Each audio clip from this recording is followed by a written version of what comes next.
واقعا در حد شماله.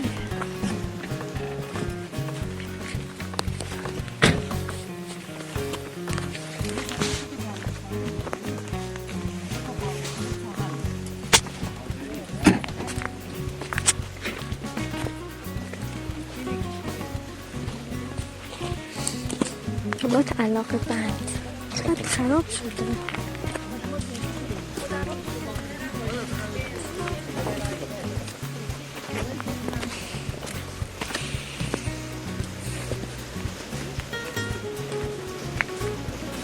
درش بازه.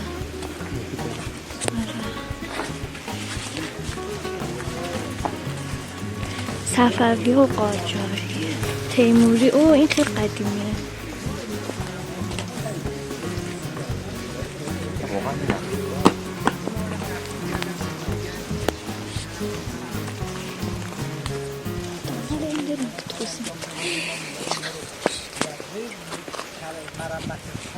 جلوش هم مرمت نشده. چرا؟ اینا بازسازی شده ولی مرمت، ببینید مرمت بازسازی علمی رو میگه مرمت. بازسازی علمی. بازآفرینی میشه شبیه سازی. نه نمیشه شبیه سازی؟ بازآفرین یعنی نبوده، یعنی مثل قبلا که خراب شده دوباره میسازن. درسته؟ بله دیگه. بازآفرینی یا کنیم ما چند تا بازی داریم دیگه. یکیش موضوع ساماندهی، یکی موضوع مرمته، یکی موضوع باز زنده سازی یا احیای، یکی موضوع مرمت اضطراری. من فرق میکنه هر کدوم فرق. فکر کنم مرمت اضطراری شده، مثلا طاق جلوش نریزه. درسته؟ نه قسمت های بالا رو در گذشته کاری کردیم که اینا نریزه. ولی بله اصلا خدمتون که ما الان در مقابل رباط یا کاروانسرای علاقه بند هستیم. رباط یا کاروانسرای علاقه بند در مسیر جاده، در واقع همون جاده بزرگ خراسان بوده که الان در تلاقی جاده قدیم و روستای بزوشکه. یعنی شما از شریف آباد که به سمت نشابور میرین، اولین رباطی که باش برخورد میکنید رباط علاقه بنده. علاقه بند در واقع معناش اینه که در گذشته عده‌ای بودن علاقه یعنی زنجیر، یعنی یکی به یکی علاقه داره، یعنی دلبنده. این کلمه دلبند هست، زنجیره. یک صنعتی بوده به نام علاقه بندی. علاقه بندها کسانی بودن که آهنگری میکردن و زنجیر سازی درست میکردن یا ابزارات مرتبط با اسب و حیوانات این شکلی رو اینا آهنگری میکردن. احتمال خیلی زیاد در اینجا یکی از این اتاقایی که اینجا می‌بینیم در داخل اینجا هست، احتمالاً ممکنه که کارگاه آهنگری بوده یا همون علاقه بندان یا کسانی که چلنگر بودن یا آهنگر بودن اینجا کار میکردن. در طول این زمان که کاروانی‌ها می اومدن کارهای آهنگری اونا رو انجام میدادن. برای همین به علاقه بند معروف شده. در متون تاریخی ما رباط علاقه بند کمتر داریم، یعنی ما واژه که رباط علاقه بند تقریبا در متون تاریخی نداریم. بیشتر میگفتن رباط بزرشک یا امثال اسامی مختلف داریم. این رباط از یک نظر در کاروانسرای ایران منحصر به فرده و اون چیه؟ و اون اینه که 4 تا کاروانسرا در کنار هم قرار گرفتن در دوره‌های زمانی مختلف. یعنی شما یک بنای دوره تیموری دارین، بعد یک بنای دوره صفوی دارین و بعد یک بنای بعد از دوره صفوی دارین. این 4 تا رباط یا 3 تا کاروانسرا تقریبا ما در ایران نداریم که 3 تا کاروانسرا با هم یک فضا رو تشکیل بده. بعد در دوره آخر اومدن اینجا رو مسدود کردن و بعد یک حیات مرکزی هم باز برای این درست کردن. بنابراین از نظر پلانی منحصر به فرده. مطمئن هستیم که این رباط بزرگه مربوط به دوره تیموری و رباط اول بوده و اون رباط مقابل هم به احتمال زیاد دوره صفویه. بنابراین این از این نظر برای ما منحصر به فرده. اصلا خدمت موقعیتی که اینجا داشته توی مطالعاتی که انجام دادیم، خود این محلی که این رباط‌ها ساخته شده یک منطقه باستانیه. یعنی ما پشت این رباط‌ها اگر دقت بکنیم ما یک دهکده‌ای داشتیم، یک مکانی داشتیم، یک جایی داشتیم که قبل از این رباط‌ها اینجا وجود داشته. و احتمالاً بعد از اون دوره اومدن اینا رو ساختن تو اون مسیری که به اصطلاح در دوره تیموری اینجا رواج خیلی رونق خیلی زیادی داشت. من اشاره بکنم که چرا رباط تو دوره تیموری ساخته شده. عرض کردم زمانی که شاهرخ میاد در هرات مرکزش میشه و بعد میاد گوهرشاد در مسجد گوهرشاد رو میسازه، ارتباط تیموریان و اون دوره با مناطق مرکزی زیاد میشه، یعنی مملکت در واقع دارای یک ثبات نسبی میشه و رونق اقتصادی زیاد رخ میده و بعد اونها متوجه شدن که اگر بتونن تجارت رو در خراسان و در ایران تجارت رو پر رونق کنن، این تجارت پر رونق باعث درآمد بیشتر دولت میشه. بنابراین اومدن همچین رباط‌های با این عظمت، با این کارکرد و با این فضا و استاندارد، با پلان‌های استاندارد ساختن که این رونقه رو به وجود بیاره و این رونقه باعث ارتباطات و تجارت بشه و بعد از اون تجارته بتونه اینا منفعت بده. ما توی مسیر زیاد داریم. متاسفانه تقریبا در هیچ کدوم از اینها ما کتیبه مشخصی نداریم. فقط یک کتیبه این بنا داشته که ما این رو بردیم در یه جای نگهداری میکنیم، به طور اتفاقی پیدا کردیم که امیدوار انشالله اینجا که مرمت شد کتیبه رو برگردونیم. در اون کتیبه اشاره میکنه که این بنا مربوط به دوره تیموری است. این برای بود میکنیم در این سردر بالا اون فضا که شما میبینید اینجا کتیبه است. اینجا جای کتیبه داشته، خود بنای اصلی هم یه جای کتیبه داشته که حالا کتیبه‌ها از بین رفتن یا سرقت شدن یا از بین رفتن. متاسفانه به اصطلاح انشاءالله امیدواریم که این مطالعاتمون که تکمیل شد بتونیم اون موضوعات بانی اینجا یا کسانی که در چه دوره‌ای ساخته شدن رو بتونیم دقیقاً بگیم. این به طور کلی وضعیتی که اینجا داره، ولی در مجموع باز داره اشاره میکنه که چقدر در دوره قاجار اینجا رونق داشته. ببینین تو شریف آباد دیدیم که دو تا رباط میان میسازن. اینجا باز یک رباط بود مال همین دوره متأخره، یعنی تو همین 200 سال اخیر ساخته شد. این مسیر تهران به مشهد تو دوره قاجار خیلی پرتردد. بنابراین امیدوارم ان شاءالله اینجا رو هم یک سرمایه‌گذار پیدا بشه، یک سر و سامانی بده، بعضی حالت در این تو مسیر تهران مشهد بوده یا به هرات هم؟ نه ببینید این رباط بزرگه تو مسیر. ببینید مشهد در دوره تیموری رونق پیدا کنه. گفتم یه دو زمان شاهرخ رونق پیدا میکنه. این رباط تو دوره تیموری ساخته میشه، ولی رباط دیگه در دوره صفوی و دوره قاجار که ساخته میشه. مثلا که این تو مسیر هرات هم بوده. ببینید ما اینجوری نگاه نمی‌کنیم. ما میگیم که مسیر تهران به مشهد در دوره قاجار، البته من دارم میگم بیشتر، ولی اگر اون سیستم رو شما خواستیم نگاه بکنی، از هرات می اومدن به سنگبست، از سنگبست می اومدن به یک رباطی داشتیم به نام جهان آباد، از اونجا می اومدن وارد موضوع شریف آباد می شدن اگر نمیخواستن برن مشهد، یا کسانی که از اون برای می اومدن نمیخواستن برن مشهد می رفتن از شریف آباد به سمت جهان آباد، از جهان آباد به سمت سنگبست، از سنگبست به سمت هرات. ولی ما تردد رو بیشتر اینجوری می‌بینیم، یعنی از تهران به مشهد در دوره قاجار. دوره تیموری وسط چه راهی بوده؟ دوره تیموری است کردم. دوره تیموری زمانی که هرات پایتخت میشه و بعد مشهد رونق میگیره. مسیر هرات به مشهد. آره نه دیگه، از هرات به مشهد که میمدن از همین منطقه ترک جدا میشدن به سمت به اصطلاح قسمت مرکزی در دوره تیموری. تجسی از کردم سنگبست در طول جاده ابریشم سنگبست چهارراه بوده. برای کسانی که از هرات می اومدن به تربت جام، از تربت جام می اومدن به سنگبست، از رباط سنگبست می اومدن از منطقه جهان آباد که به ملک آباد می رسیده، از اینجا می اومدن وارد این جاده می شدن. یعنی اینا لازم نبوده که از سنگبست برن به مشهد، از اینجا میونبرد میزنن به سمت این مناطق. اینجا به کجا میرفته؟ اینجا دیگه می آمده به قسمت مرکزی ایران.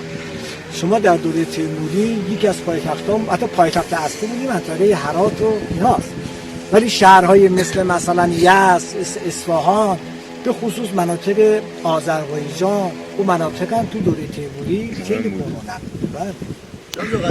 چون خیلی ارزشمنده به لحاظ معماری میشه بریم داخل و یکم با جزئیات بفرمایید. این آجرها رو برای چی اینجا ریختن؟ اینا آجرهای نکنید آجرهای مربع آجرهای سنتی هست. اینا زمانی که در داخل خاکش رو در می آوردن همه رو ریختن بیرون. ما کار خودمون اینا کمی سالهای اخیر اشتباه این آقای جغتایی من صدای خودم میگم من دیگه آقای جغتایی کی بود؟ خیلی جالبه که این اسمت رو فکر کنم برای اینا جدید خب متاسفانه خیلی آجرسته چقدر قشنگه.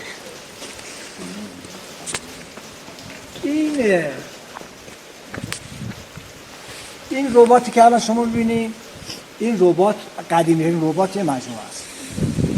این در اون بالا یه جلو داره که حالا چیز داره اونجا به احتمال زیاد کتیبهش میده قسمتش دیده بله روی یک تاق وسط. این بنا خودش در زمانی که ساخته شده بوده یک ربات تک بوده. الان گوشه اگه دقت بکنی این برج دیده میشه، این دایره برج داره دیده میشه، یعنی یک بنای کامل بوده جداگانه خودش به عنوان یک بنای مستقل استفاده میشده. اینجا در واقع بعداً الحاق شده، این تیکه الحاق شده بعدها اضافه شده. اینجا مثل اونجا قدیمی بوده و دقیقاً فرم برج دیده میشه.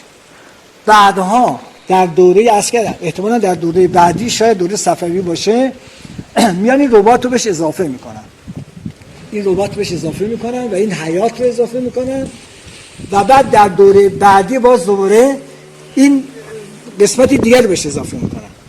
ببینید تغییر معماری در این کرسی چینی دیوارا دیده میشه. اینجا اگه دقت کنید کرسی چینی سنگیه، ببینید زیر پایه‌ها سنگیه و اینا جدیدتر. حالا ما نمیگیم قاجاری چون سندی نداره ولی جدیدتر. آره ولی اینجا اگه دقت بکنید کرسی چینی سنگی نداره. اونجا فرم متداول دوره صفوی است، اینجا متأخرتره یعنی جدیدتره. طبعا میشه کمی فرق. مجموع این سه تا فضا با هم یک نمونه منظم در معماری ایران سه تا دوره کرد. دولت ببینید این در کاروانسرا پر می شده که باز جا کم می آوردن این اومدن اضافه کردن، باز این پر می شده اومدن این اضافه کردن. این سه تا رو با هم خیلی پرتردد بوده. اینجا هر سه تاش اسمش علاقه بنده با هم. ببین مجموعه میگیم ربات علاقه بند، به کلی مجموعه میگیم ربات علاقه بند. بله نیا کنید اینجا فرم مشخصه. تمام اینها کاروانسرای سخت کشیده ما باشیم. یک کمی مواظب باشیم چون یعنی کک داشته باشه اینا داخل اصلا بدن نمیاد. اینا داخل زیاد نه. ببینید اینجا هم یک سکوی میانی مرکزی داشته که حالا خراب شده دیده میشه، اون گنبدش ریخته پایین، گوشه ها مشخصه متاسفانه.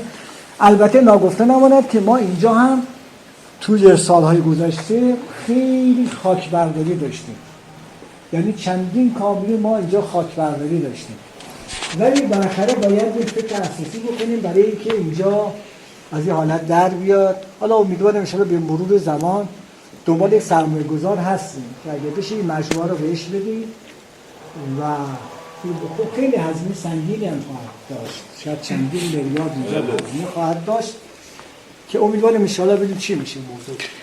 قبلش یک استعلام بگیریم. بله حتما استعلام می‌کنیم. طبق فرمایشاتون قرار بود هفته قبل یعنی قبل از این هفته شما یک رایزنی داشتیم با علی روستا. درسته در زمینه مرمت کاملا درسته. چجوری بود این داستان؟ ببینین ما بسیار علاقه‌مند هستیم که مشارکت ایجاد کنیم با افرادی که علاقه‌مندن بیان سرمایه‌گذاری کنن. یه سری موانع وجود داره. یکی از اون موانع که الان ما توی شریف آباد دیدیم موضوع مالکیت. یکی از اون موانع موضوع اون توجیه اقتصادیه. کسی که میاد اینجا 10 میلیارد 20 میلیارد هزینه میکنه توقعش اینه که اون برگشت سرمایه‌اش براش تضمین شده باشه. خب معمولا تا اون زیرساخت‌ها درست نشه، تا اون فرهنگ، تا اون مسائل گردشگری درست نشه احتمال این که طرف متقاعد بشه برای سرمایه‌گذاری واقعا سخته. از این نظر موانع وجود داره، موانع قانونی، موانع سرمایه‌گذاری. جناب آقای باقر مثلا گفتن که چند تا کاروانسرا رو ما گذاشتیم توی مزایده. یکی از این کاروانسرا سنگبست هست. می‌خواستم بگم اینم همون دوست هست. نه سنگبست توزیع اقتصادی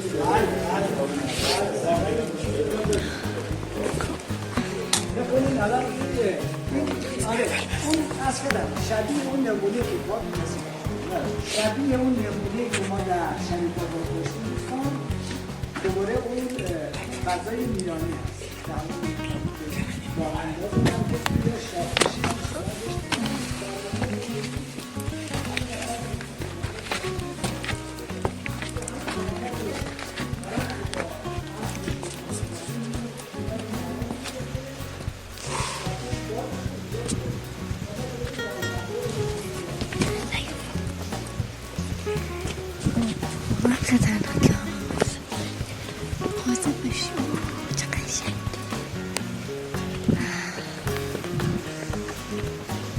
یکی قبامش رو جا گذاشت نیفته توی سولاخی. نورگیره.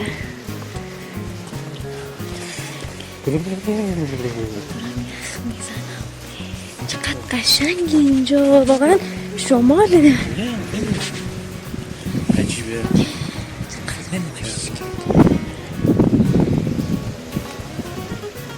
اینقدر اینا بناهاش محکمه.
So pure shit.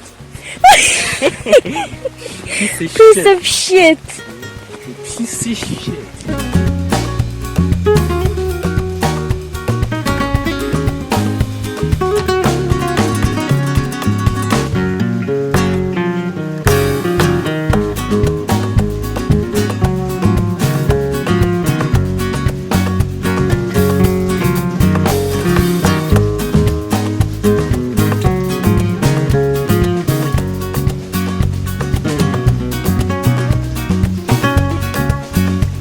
Thank you.